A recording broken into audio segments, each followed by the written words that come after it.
இன்றைக்கி நம்மளுக்கு பார்த்திங்க அப்படின்னா எக்ஸ்பைரி டே கரெக்டாக நிஃப்டியில் எக்ஸ்பைரி. ஸோ மார்னிங் நம்மளுக்கு பார்க்கும்போது நிஃப்டியில் நல்லாவே ஒரு டவுன் ட்ரெண்ட் அப்படிங்கிறது வந்தாங்க. ஸோ எக்ஸாக்டாக எங்கே என்ட்ரி எடுத்தோம் அப்படின்னு பார்க்கும்போது இந்த இடத்துல நம்மளுடைய செல் என்ட்ரியை எடுத்துகிட்டு எஸ்எல் வந்து நாங்கள் இதுக்கு மேலே வச்சுருந்தோம். பட் இந்த இடத்துல இருந்து மார்க்கெட் மறுபடியும் ரிவர்ஸ் ஆகி மறுபடியும் மேலே வந்துட்டாங்க. ஸோ என்னாச்சு அப்படின்னா ஒரு சிலருக்கு ஸ்டாப் லாஸ் அப்படிங்கிறது ஒரு 18 பாயிண்ட்ஸில் ஹிட் ஆச்சு. ஒரு சிலருக்கு ஸ்டாப் லாஸை வந்து நான் ட்ரெயில் பண்ணி கொண்டு வந்து வைக்க சொல்லியிருந்தேன். ஸோ இந்த ரெட் கலர் கேண்டிலுக்கு மேலே அப்போது இந்த இடத்துல ட்ரெயில் பண்ணி வச்சவங்களுக்கு ஸோ சின்னதாக ஒரு ப்ராஃபிட் அப்படிங்கிறது கிடச்சிது. அதுக்கப்புறம் மார்க்கெட் பார்க்கும்போது நம்மளுக்கு பையிங் சைடில் போன மாதிரி இருந்தது. பட் இந்த பையிங் சைட்லேயும் ஒரு என்ட்ரி எடுத்தோம். பட் இன்பிட்வீன்லேயே பையிங்கில் அவ்வளவா நம்மளுக்கு ஒரு பெர்ஃபெக்ஷன் இல்லை அப்படிங்கிறதுனால வந்து அதை க்ளோஸ் பண்ணிட்டோம். அதுக்கப்புறமா எங்கே ஒரு பெர்ஃபெக்டான என்ட்ரி ட்ரிகர் ஆச்சு அப்படின்னு பார்க்கும்போது இந்த இடத்துல ஸோ கொஞ்சம் நேரம் வெயிட் பண்ணலாம். வெயிட் பண்ணிவிட்டு பொறுமையாகவே என்ட்ரி எடுக்கலாம் அப்படின்னு பார்க்கும்போது எக்ஸாக்டாக இந்த கேண்டலில் என்ட்ரி அப்படிங்கிறது ட்ரிகர் ஆச்சு. மோஸ்ட்லி நான் ட்ரேடிங் பண்ணுறதுக்கு அப்ஸ்டாக்ஸ் ஆர் ஃபயர்ஸ் வந்து நான் யூஸ் பண்ணுவேன். ஸோ என்ட்ரி எடுத்த பிளேஸ் எங்கே அப்படின்னு பார்க்கும்போது இந்த ஆப்ஷன் ஸ்டார்ட்டில் 155 ருபீஸ்க்கு நான் வந்து என்ட்ரி எடுத்திருந்தேன். ஓகேவா? அண்ட் டார்கெட் அப்படின்னு பார்க்கும்போது இந்த கேண்டலில் என்னுடைய டார்கெட்டை வந்து புக் பண்ணேன். ஆல்மோஸ்ட் பார்க்கும்போது ஒரு 80 பாயிண்ட்ஸ் கிட்ட ப்ராஃபிட் ஒரு ட்ரேட்லேயே.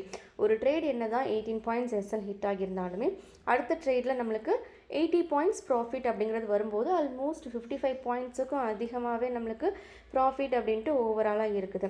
ஸோ ட்ரேடிங் பார்த்திங்க அப்படின்னா இன்றைக்கி டேனில் புதுசாக அக்கௌண்ட் ஓப்பன் பண்ணதுனால சரி ஓகே இதில் வந்து ஸ்கேல்பர் அப்படின்ட்டு ஒரு ஆப்ஷன் இருந்தது.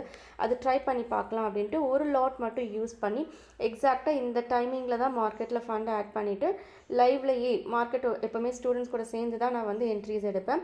ஸோ இந்த இடத்துல ஆல்ரெடி ஃபயர்ஸில் எடுத்தாச்சு. பட் ஸ்டில் நம்மளுக்கு இந்த இடத்துல இதில் டேன்லேயும் அக்கௌண்ட்டில் அமௌண்ட் ஆட் பண்ணதுனால எக்ஸாக்டாக 196 ருபீஸ்க்கு என்ட்ரி எடுத்துகிட்டு 239 இந்த இடத்துக்கிட்ட எக்ஸாக்டாக இந்த கேண்டலில் மார்க்கெட் ட்ரேட் ஆகும்போது பொசிஷன்ஸை க்ளோஸ் பண்ணியாச்சு. ஓகேவா? ஸோ எப்போவுமே மார்க்கெட் வந்து நம்மளுக்கு ஒரு என்ட்ரியை நான் எடுக்கிறேன் அப்படிங்கிறதுக்காக எக்ஸாக்டாக ப்ராஃபிட் கொடுக்கணும் அப்படிங்கிற அவசியம் கிடையாது. சம் டேஸ் நம்மளுக்கு மார்க்கெட் பார்த்திங்க அப்படின்னா எஸ்எல் ஹிட் ஆகும். பட் எஸ்எல் ஹிட் ஆனாலும் எங்கே எப்படி மார்க்கெட்டில் இருந்து ப்ராஃபிட்டாக நம்ம அதை ரெக்கவர் பண்ணி எடுக்கணும் அப்படிங்கிற விஷயம் நம்மளுக்கு கண்டிப்பாக தெரிஞ்சிருக்கணும். ஸோ ஒரு லாட் தான் ட்ரேட் பண்ணேன். அதுவும் இன்பிட்வீனில் தான் எடுத்தேன். எஸ்எல் ஹிட் ஆகலை. டார்கெட் பர்ஃபெக்டாக எவ்வளோ தூரம் வெயிட் பண்ணமோ அவ்வளோ தூரம் டார்கெட் அப்படிங்கிறது போய் ஹிட் பண்ணிட்டு தான் மார்க்கெட் என்ன ஆகியிருக்கு நம்மளுக்கு சக்ஸஸ் ஆகியிருக்கு. ஓகே, ஸோ ஃபண்ட் ஆட் பண்ணாமல் 2 ட்ரேட் சும்மா எப்படி எக்ஸிக்யூட் ஆகுதுன்னு செக் பண்ணி பார்த்தேன். அது ஃபெயில்டில் இருக்குது. ஸோ ஒரு ட்ரேட் தான் எடுத்தேன். ஒரு புட் ஆப்ஷனில் பை அண்ட் செல் ஒரு குவான்டிட்டி சக்ஸஸ். ஓகே, ஒரு 40 பாயிண்ட்ஸ் கிட்ட நமக்கு ப்ராஃபிட் அப்படிங்கிறது வந்திருக்கு.